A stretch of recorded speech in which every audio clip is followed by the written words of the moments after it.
بسم الله الرحمن الرحيم إن الحمد لله والصلاة والسلام على من لا نبي بعده أما بعد الله رب العالمين قرآن كريم মধ্যে বলেন يا أيها الذين آمنوا كتب عليكم الصيام كما كتب على الذين من قبلكم لعلكم تتقون আয়াতের অর্থ হচ্ছে, হে ঈমানদারগণ, তোমাদের উপর রমজানের রোজা ফরজ করা হয়েছে, যেমনিভাবে তোমাদের পূর্ববর্তীদের উপরও রোজা ফরজ করা হয়েছিল, যাতে করে তোমরা তাকওয়া অর্জন করতে পারো। তো রমজানের রোজা রাখা, রমজানের 30 দিন বা 1 মাস রোজা রাখা, এটা সকল মুসলমানের উপর কর্তব্য। রোজা ইসলামের 5টি স্তম্ভের মধ্যে অন্যতম একটি স্তম্ভ। এই রোজা সকল মুসলমানের উপর ফরজ, রোজা রাখতেই হবে। এখন কথা হলো যে রমজানের রোজা ফরজ হওয়ার জন্য কয়েকটি শর্ত রয়েছে, অর্থাৎ সকল মুসলমানের উপর রমজানের রোজা ফরজ, এই কথাটা ওই সময় হবে যখন 3টি শর্ত পাওয়া যাবে। ওই মুসলমানের উপর, ওই ব্যক্তির উপর যখন 3টি শর্ত পাওয়া যাবে। সেই 3টি শর্ত কি? একটি শর্ত হচ্ছে মুসলমান হতে হবে, ওই ব্যক্তিকে মুসলমান হতে হবে। ব্যক্তি যদি মুসলমান না হয় তাহলে তার উপর রোজা ফরজ নয়। অতএব কোনো হিন্দু, বৌদ্ধ, খ্রিস্টান এবং আল্লাহ এবং রসুলকে যারা বিশ্বাস করে না, এমন নাস্তিক, তাদের উপর রমজানের রোজা ফরজ নয়, কারণ তাদের ঈমান নেই, এই জন্য তাদের উপর রমজানের রোজা সহ অন্য ইসলামী বিধিবিধান তাদের উপর প্রযোজ্য নয়। দ্বিতীয় শর্ত হচ্ছে ওই ব্যক্তিকে অবশ্যই বালিগ হতে হবে। অতএব কোনো নাবালিগের উপর রমজানের রোজা ফরজ হবে না।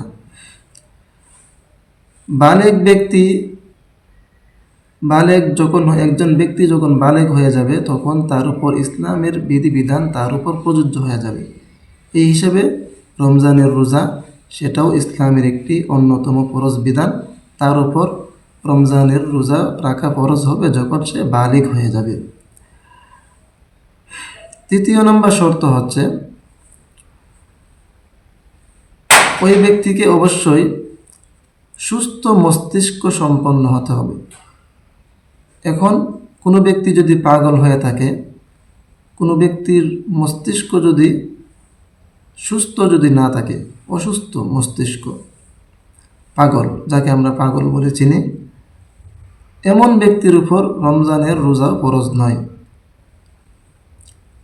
তাহলে আজকের আলোচনা থেকে আমরা বুঝতে পারলাম রমজানের রোজা রাখা ফরজ, তবে 3টি শর্ত পাওয়া যাইতে হবে।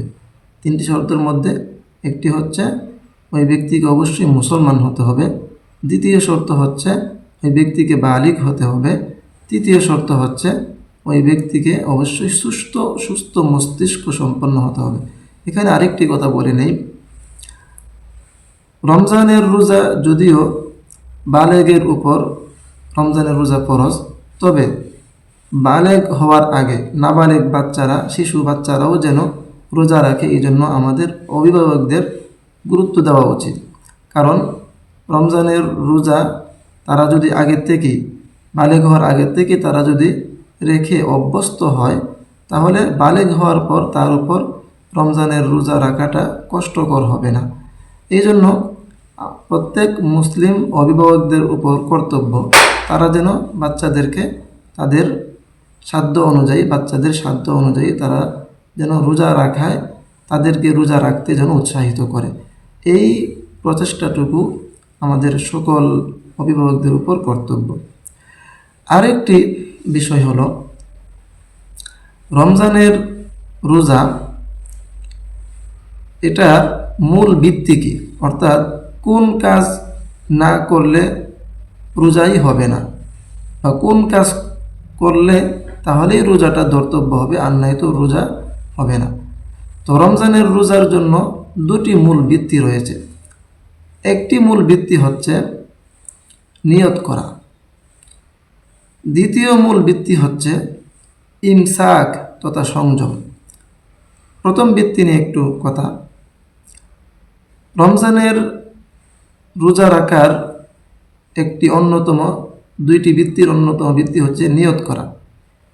আমাদেরকে রমজানের রোজা রাখতে হলে অবশ্যই নিয়ত করে নিতে হবে। যদি আমরা নিয়ত না করি রোজা রাখা, তাহলেও আমার রোজা হবে না। রোজার জন্য নিয়তটা আমাদেরকে অবশ্যই করে নিতে হবে। নিয়তের ব্যাপারে সামান্য আলোচনা আমার আগের ভিডিওতে করা হয়েছে, ওইখানে আমার ভিডিওটা দেখে নিতে পারেন। তারপরে এখানে একটু বলে নেই, রমজানের রোজার জন্য নিয়ত করতে হবে। নিয়তটা আমরা রাতের ভিতরেই করে নেব। আর নিয়তটার জন্য অবশ্যই আমাকে যে আরবিতে করতে হবে বিষয়টা এমন নয়, আমরা যার নিজ নিজ ভাষায় নিয়ত করে নেব। এবং নিয়ত করার জন্য মুখের উচ্চারণও জরুরি নয়। নিয়ত এটা মনের সংকল্প, মনের ইচ্ছা, মনের ভিতরের ইচ্ছাটাই হচ্ছে নিয়ত। এটার জন্য মুখেও উচ্চারণ করা জরুরি নয়, এবং আরবিতে উচ্চারণ করা তো আরও বেশি জরুরি নয়। এই জন্য নিয়তের জন্য আমরা খুব আরবিতে নিয়ত করার জন্য আমরা খুব পেরেশান না হই।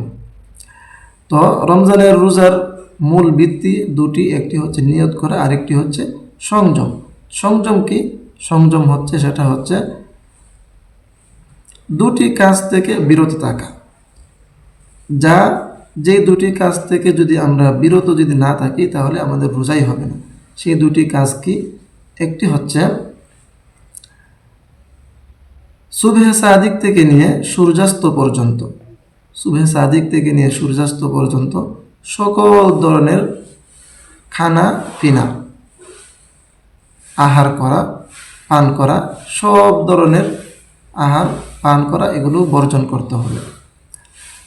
এটা হচ্ছে সংযমের একটি দিক। আরেকটি হচ্ছে সুবহে সাদিক থেকে নিয়ে সূর্যাস্ত পর্যন্ত অবশ্যই স্ত্রী সঙ্গম থেকেও বিরত থাকতে হবে। এই দুটি হচ্ছে সংযম। তাহলে আবার বলে নেই, রমজানের রোজার মূল ভিত্তির দ্বিতীয় ভিত্তিটি হচ্ছে সংযম।